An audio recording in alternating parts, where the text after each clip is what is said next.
Well, as you've heard, my name is Terry Weaver, and you really are listening to another episode of the Making Elephants Fly podcast. Today, guys, it's a big one. It's a good one. We have a legend on the show, probably one of not just the smartest business people I know, but honestly, one of the most generous, kind humans I know. We have Seth Godin on the show. You don't need really an introduction for Seth. Most of you may have been introduced. I was introduced through Seth when he wrote this book, maybe, and then Tribes before that, and Purple Cow. Seth's got a brand new book called The Song of Significance. He's written, just recently came out in 2020, The Practice. Amazing book. Every creative ought to read this book. But before we dive into the interview, some of you are probably listening to this today and going, man, I saw this interview about Seth Godin. I wanted to listen to it. Who the heck is Terry Weaver? Well, guys, I'm an author, speaker, and business coach. I live in Nashville, Tennessee, and I help leaders move from their ideas from concept into reality. I produce an event called The Thing. You can see the logo right here.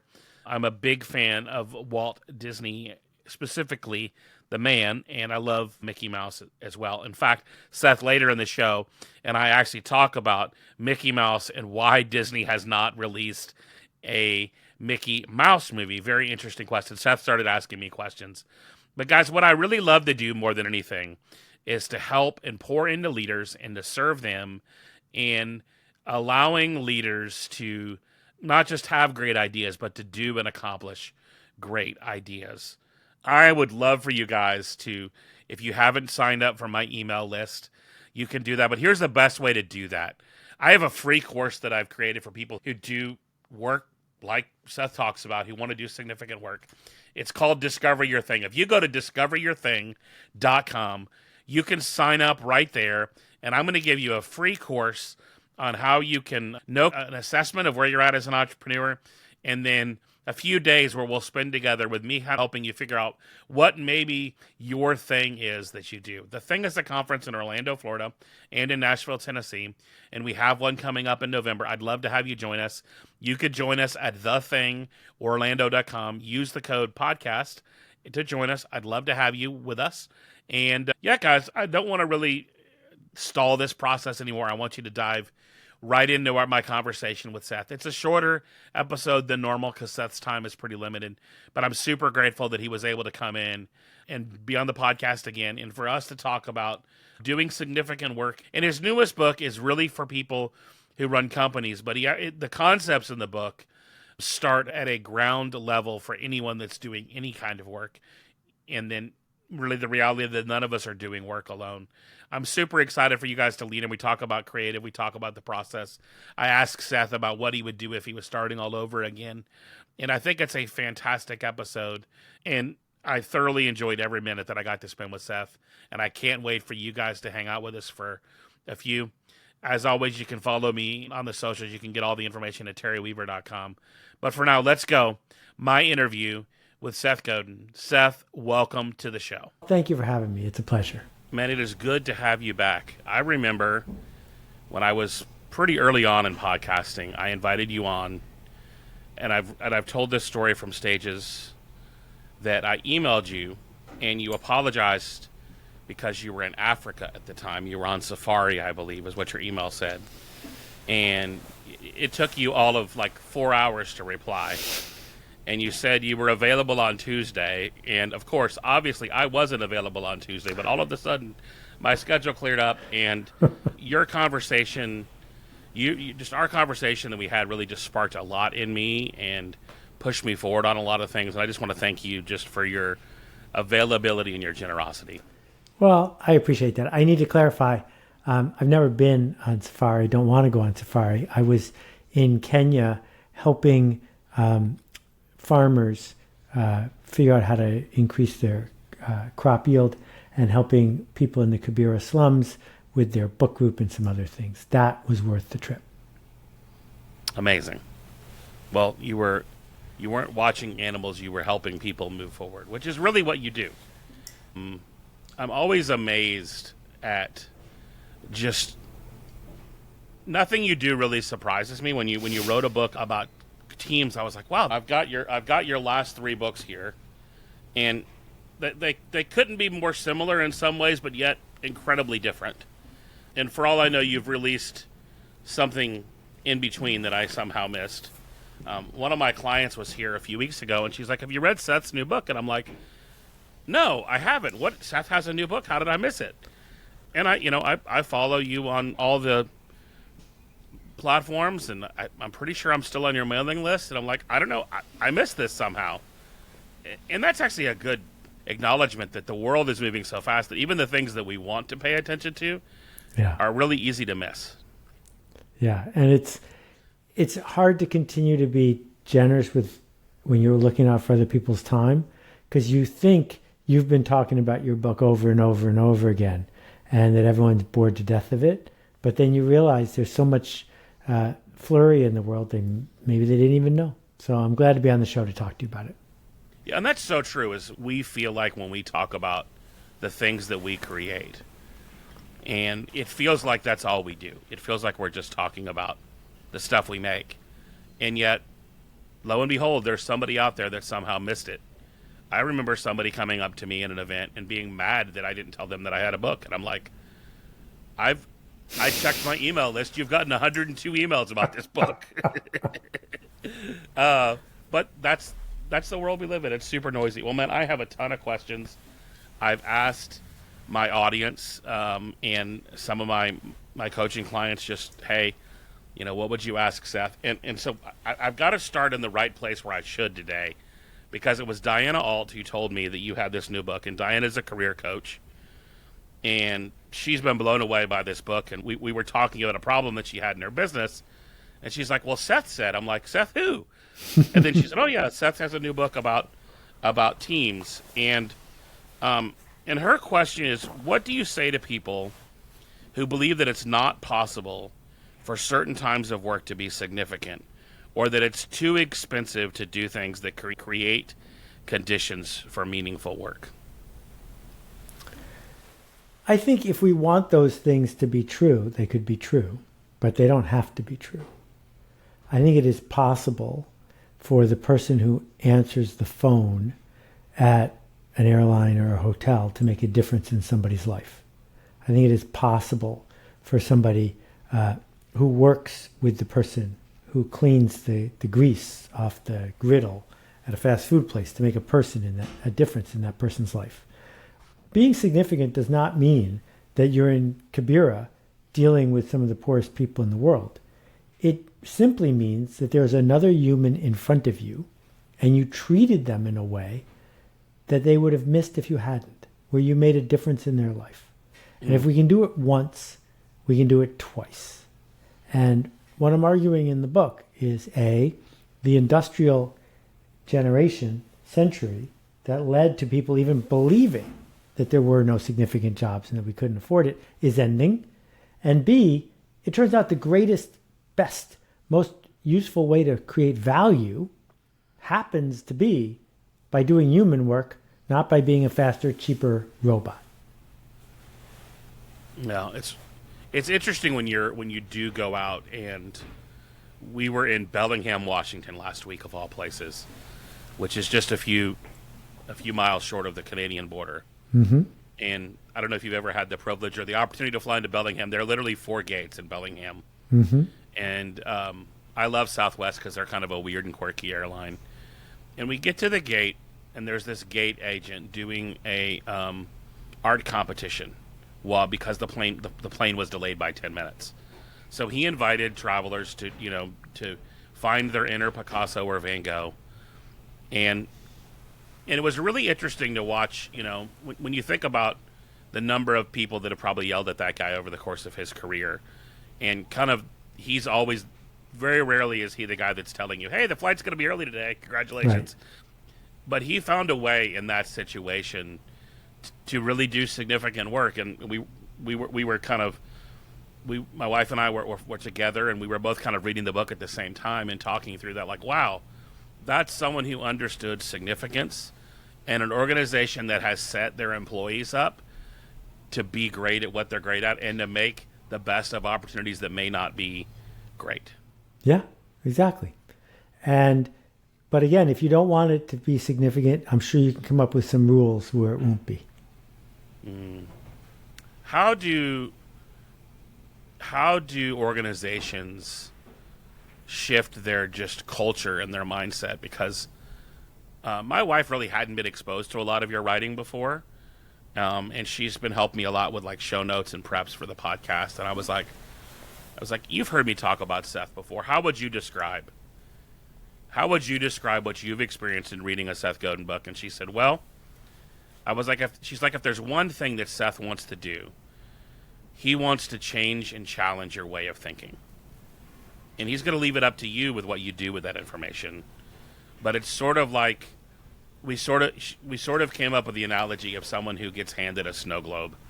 And a snow globe is something to look at before you shake it.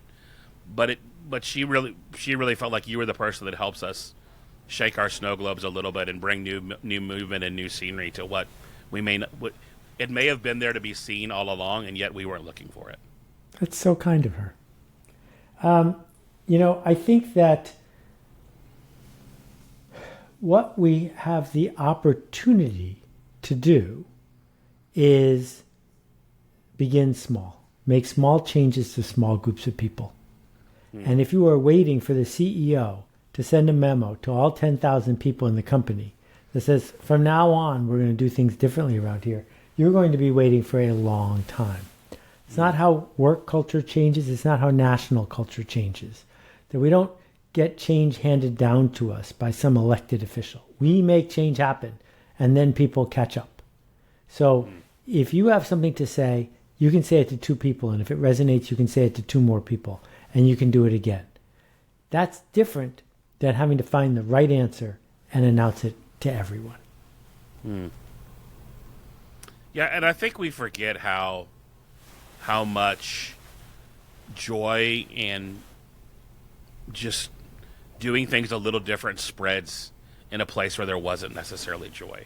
Mm-hmm. And I know you've traveled a ton internationally. It's always amazing me when I go to places that aren't like we have it here in the States, and you see things that seem impossible to see, but yet there's an unbelievable amount of joy in what many would consider to be the darkest corners of our world, and a lot of that is just because someone made a decision to be happy. It's interesting to watch how much work culture and people are changing, and how we're using all of these. We've heard all of the phrases and all of the words and all of the, from whether it's Zoom fatigue or quiet quitting or any of these things that we've heard. But really what I think you've kind of brought out in this book and what is happening in the world is people are saying, I want and deserve more. And if I'm going to give my life to this work, I truly want it to matter. A lot of our listeners to this show are small organization leaders or even possibly solopreneurs. They're the people that you're talking about in the practice.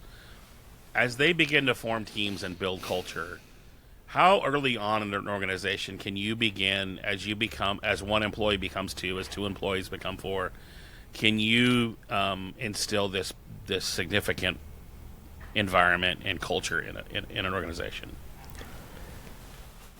I think it starts right after breakfast, and I don't think you have to have any other employees. The fact is there is no one who is listening to this who is truly a soloist. You have providers, vendors, partners, middlemen, people you work with. And if you're going to treat everybody like a commodity with absolutely no human connection to it, they're going to treat you the same way. Sooner or later, we are seeking to make a change happen. And we can make that change happen today, no matter how many people are in the organization.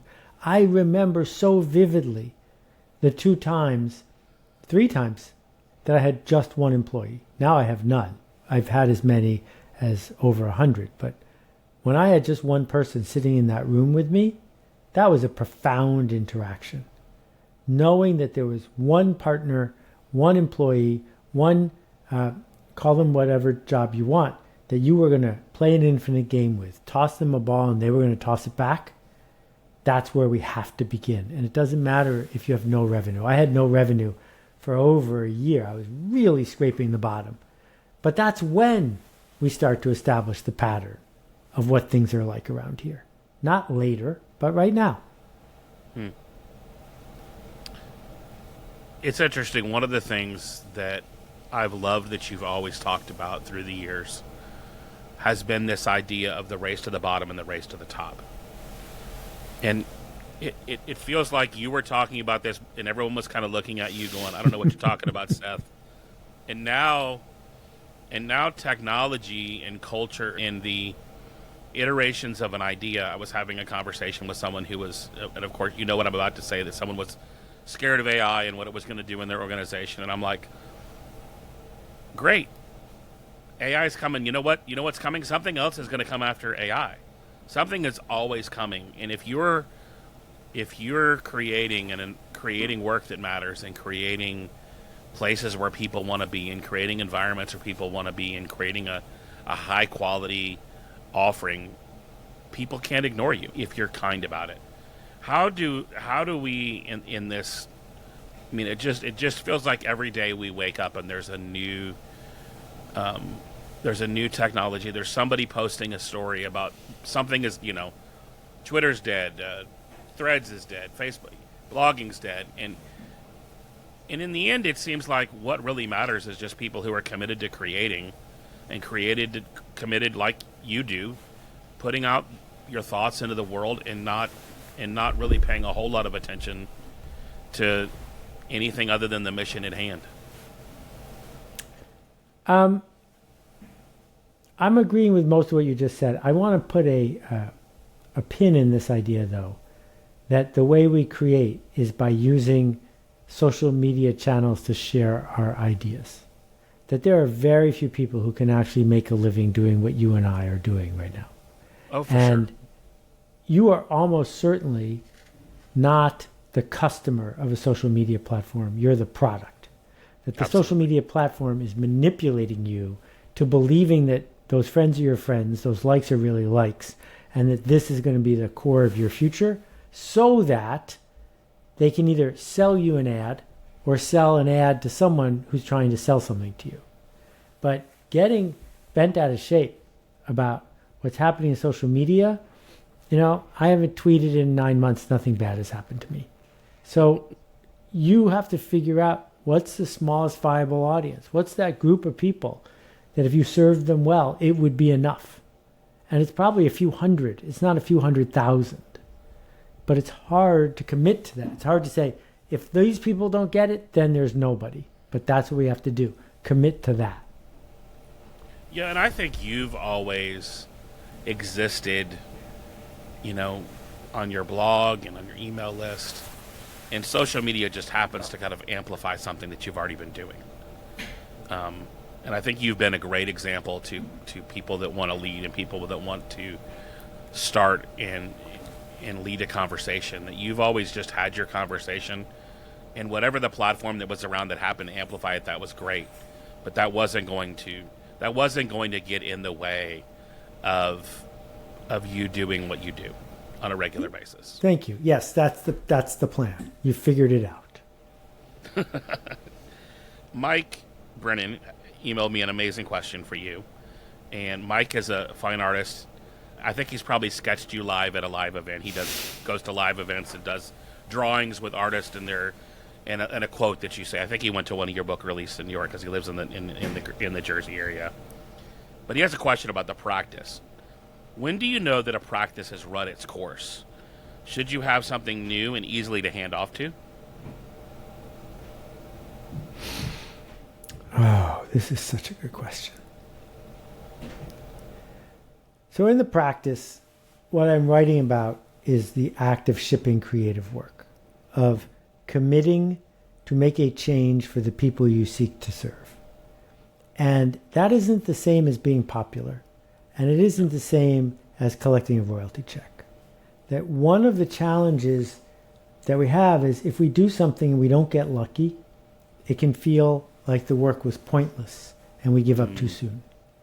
Or if we do something and we get lucky, we insist that the luck continue. And then we get frustrated that we don't have the same sort of audience.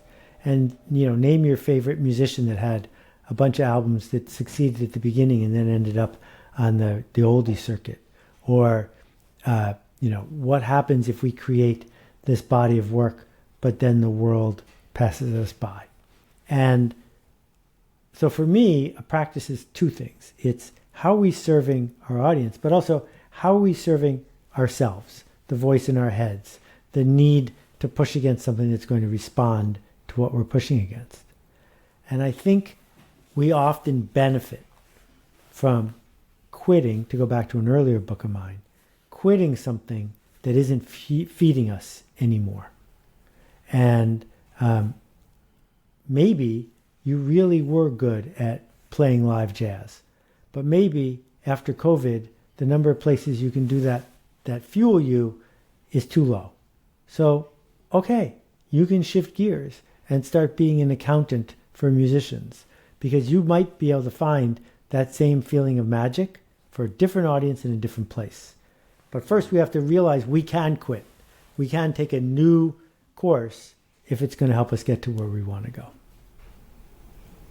I love that. One of my favorite writers and creators is a guy by the name of Bob Goff, who's a lawyer, who's now kind of made his work serving kind of unreached groups in Africa through justice and getting judgment on people who are causing harm to children in the third world. And Bob has this saying that we can quit anything on a Thursday. That you can always wake up on Thursday and quit something, and it's not permanent, but sometimes it's just good to know that you can stop doing something for a while, to give yourself freedom to find what else might be out there for you and what else might bring you joy. Yeah. And I think, I think there's a lot of, I think quitting and giving up are very different things. Mm-hmm. I think they're meant to be for seasons, and they're meant to be for a time. And so, I think that's it, hearing your answer to that and knowing Mike personally, and a lot of us put so much energy into the things that we create, so much passion, that it gets hard to separate. It gets really difficult to separate the work from who we are as a human, and what we bring to the world. What are some of the things that you do to kind of, because I know you and I are having this conversation, and I'm saying great things about you, but I'm sure you're getting people who are like, man, that book, I don't get it. That makes no sense. How do you separate kind of all of that noise from actually what you really care about, and how to continue creating in the way that you did? Well, I'm very lucky that I failed more than most people. And if you think about a locksmith who gets called to a house where someone's locked out and they bring their 20 master keys, if they put a key in and it doesn't fit, they don't take it personally. They've just learned one new way to not unlock that door. And in my case, as someone who has surfed on the edge of tech for so long, I got my start in computer games for the Commodore 64. When that went away, it wasn't my fault. It's just no one wanted to buy those products anymore. And then it was DVDs. And when DVDs went away, or when people didn't want to buy what I was proposing, I said, oh, the thing I just invented wasn't what they needed right now. And one project after another, I've treated like surfing, not like golf. In golf, you're trying to asymptotically get yourself to perfect. And it gets a little dull because you're only trying to save a stroke now and then. Surfing, we acknowledge that every single wave is different. And that's part of the deal. So what I'm trying to do is show up and say, I'm so lucky that I had the chance to bring this to you. And it didn't work, but I'm going to get another chance tomorrow. But on the other hand, I don't read my reviews on Amazon, and have not in more than 10 years. Because I've never, ever met an author who said, I read all my 1-star reviews and now I'm a better writer. Because that's not how it works. What a 1-star review tells you is this person wasn't the person who should have read your book. That the book wasn't for them. Yeah. So that's been the compass that I've used throughout. Yeah, the more people that I know that create at a high level and create consistently are people that really have a clear understanding of who they're designed to create and who they're designed not for. Hmm. I had the privilege this last weekend. Leo Messi, arguably one of the greatest soccer players alive, played our Nashville team because he moved here to play for the Miami MLS team. And watching someone who was at the top of their game was really interesting because one of the things that Messi did on the field that I think a lot of entrepreneurs and a lot of leaders get really confused about is we just assume that they just throw all their energy out and are always on the run. And one of the things that Messi did as a soccer player is he was only showing up to the places where he knew he could make a difference, and he wasn't trying to be everywhere on the field. There were so many times when you would look and go, man, all of the other team is in one place, and there's Messi standing off where if the ball got away and he could get it, he would definitely make an impact. And I think I learned more from that than I have in a lot of the books I've read lately because we try so hard to be all the things and doing all the places, and sometimes it's the places that we're not that allow us to make the biggest impact. Yeah. Well said. I don't know if you would call it a failure or I don't know the numbers of it, but I want to thank you for the Domino Project. Thank you. I know you're not doing it anymore, but Poke the Box was a game changer for me. It was the very first time I emailed you about something. And all the other books, the Derek Sivers book that you did with that, and in the Pressfield book, and there was probably others that I missed, but your book and particularly the Derek book, and I had known Derek because my background is the music industry, so I had known him through CD Baby, and we had spoke at some music conferences together back in the early 2000s. But just the Domino Project and the way that you have always been someone who seems to go early, and maybe that's your ability to fail a lot and be okay with it, is that you're not afraid to go before what everyone else is saying. Stay on the shore. It's safe there. What would you say to someone who's out there who's listening and going, man, I've got this idea, but it doesn't feel very safe, but I feel like I have to do it? Okay, well, let's break this into pieces. You can do really well by never going first. And you have to decide what fuel motivates you and what impact you're trying to make.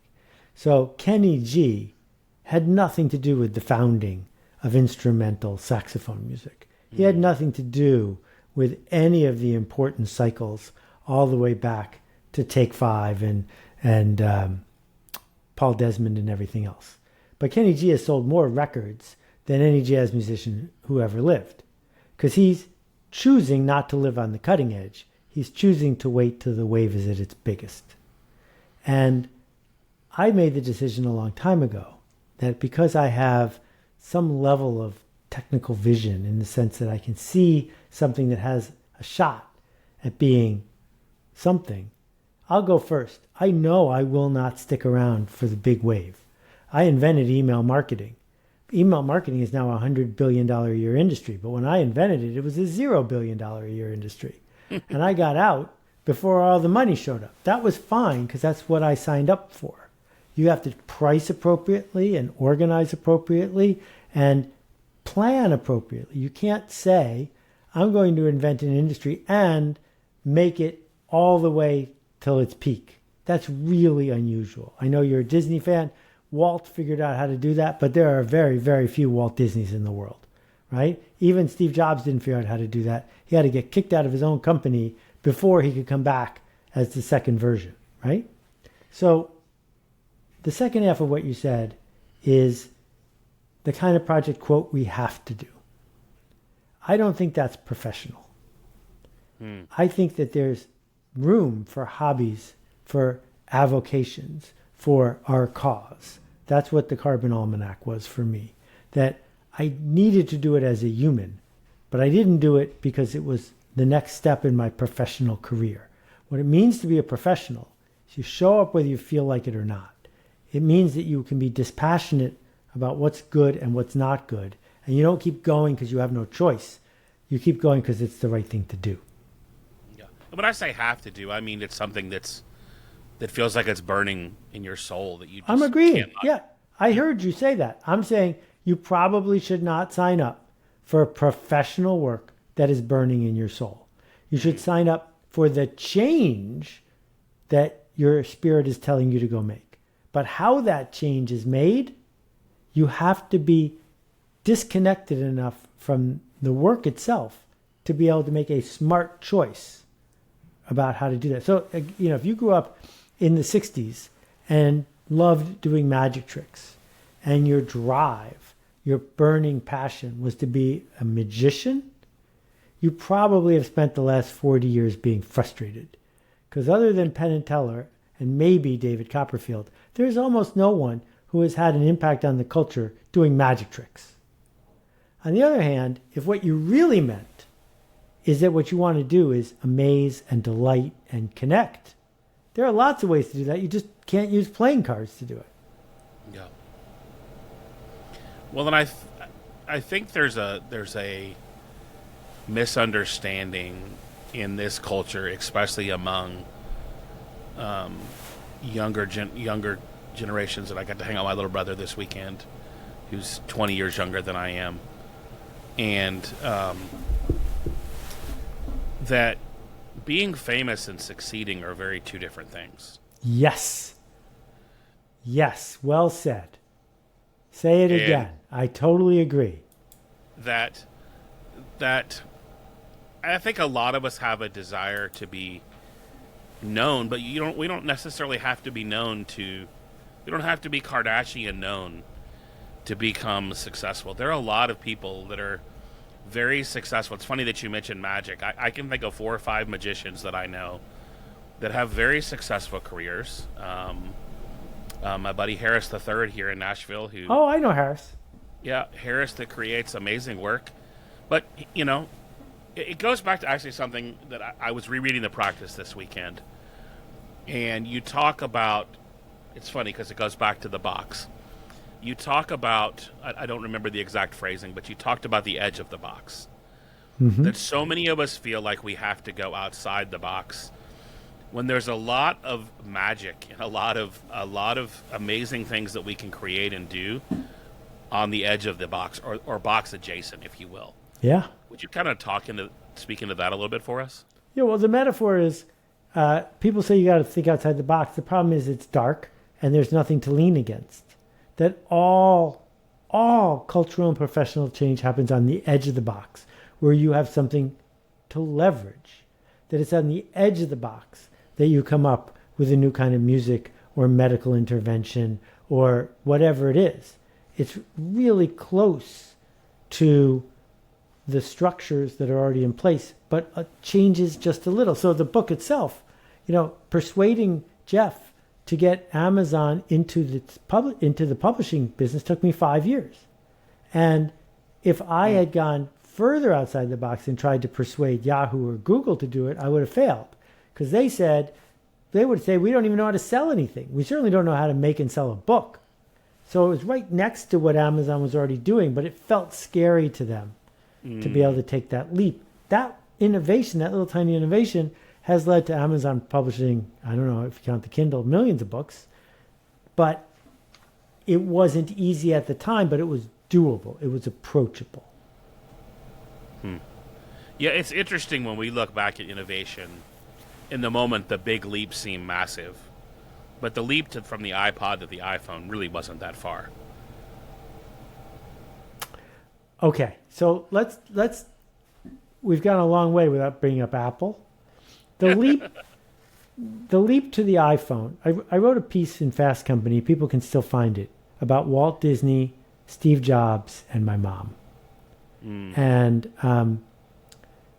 Walt Disney started by professionalizing animation. And then he took this leap to amusement parks, which is now obvious to us, but seems absurd when you say it out loud.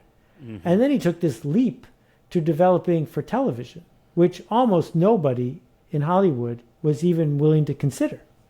So to have a few leaps in a career is a very big deal. The thing about the iPod is technically, you don't have to add that many chips to it to make it into an iPhone. But conceptually, it's a spectacular series of leaps.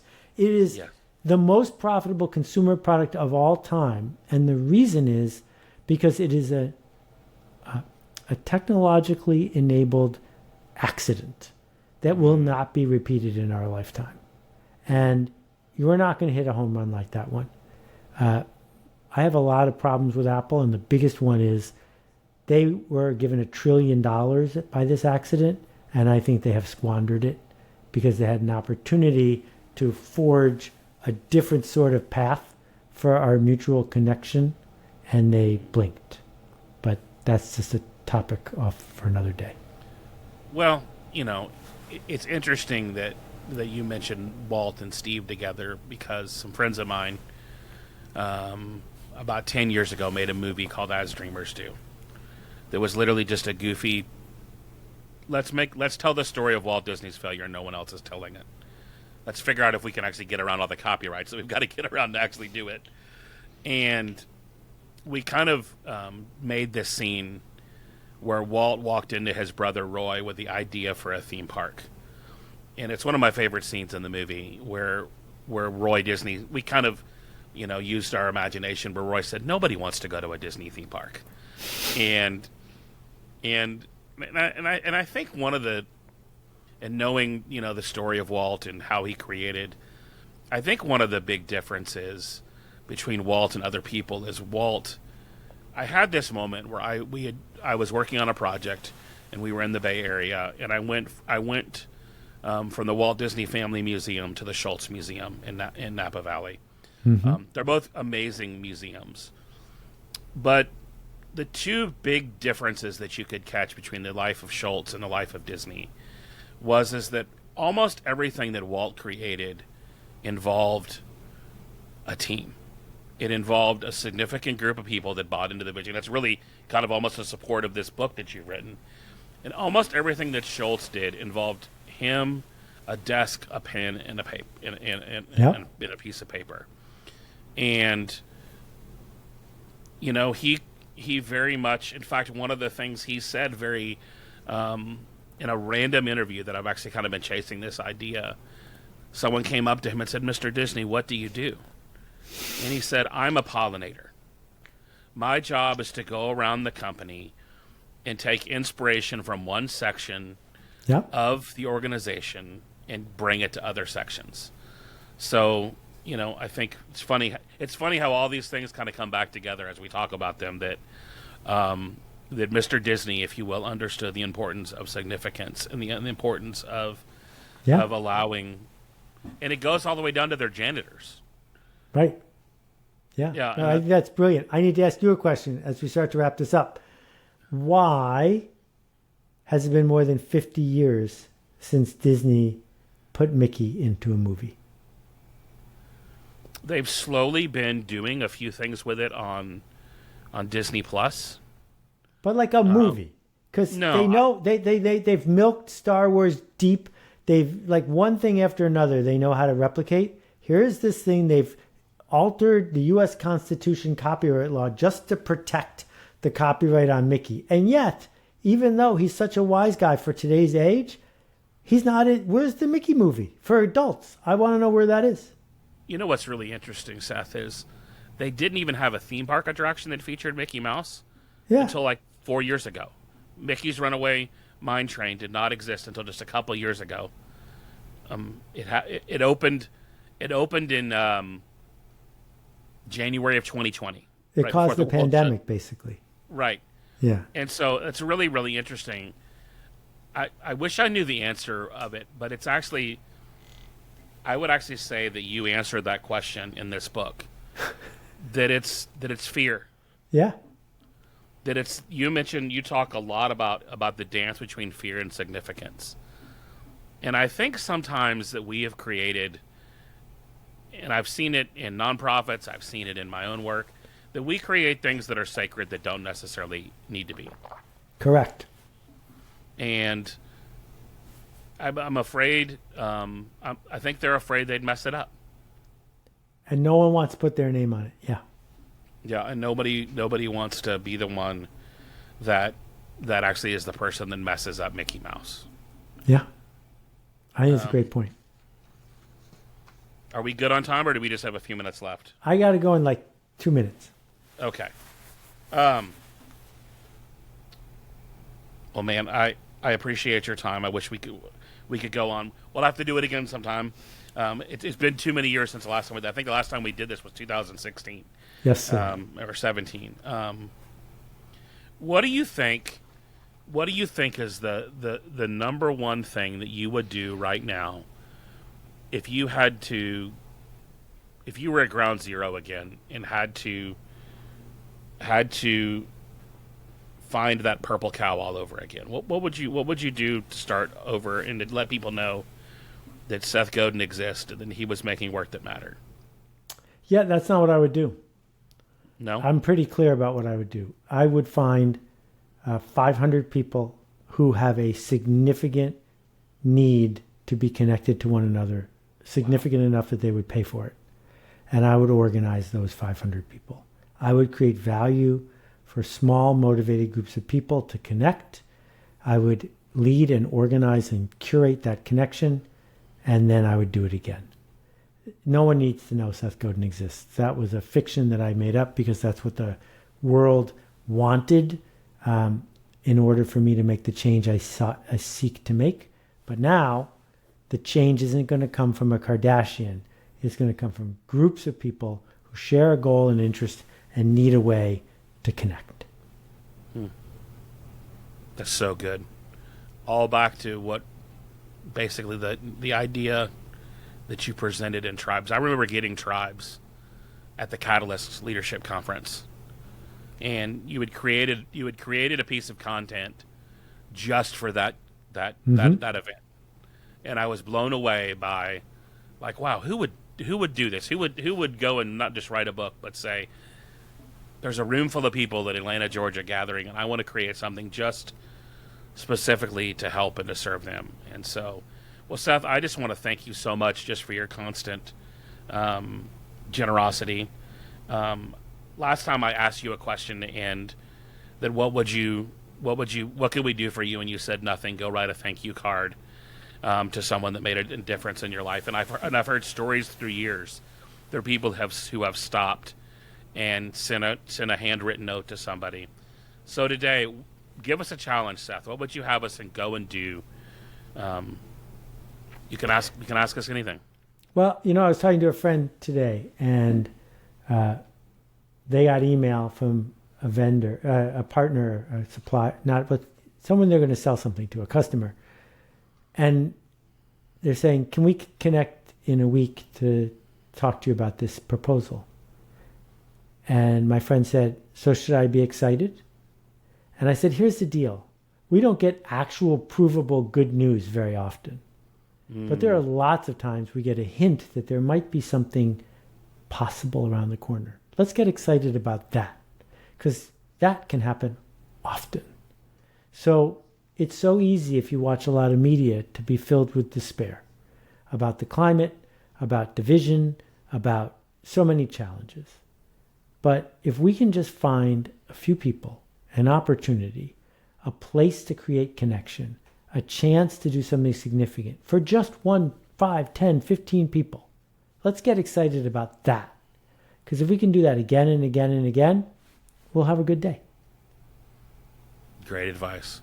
Well, guys, thank you for joining us on the Making Elephants Fly podcast. We will see you next time.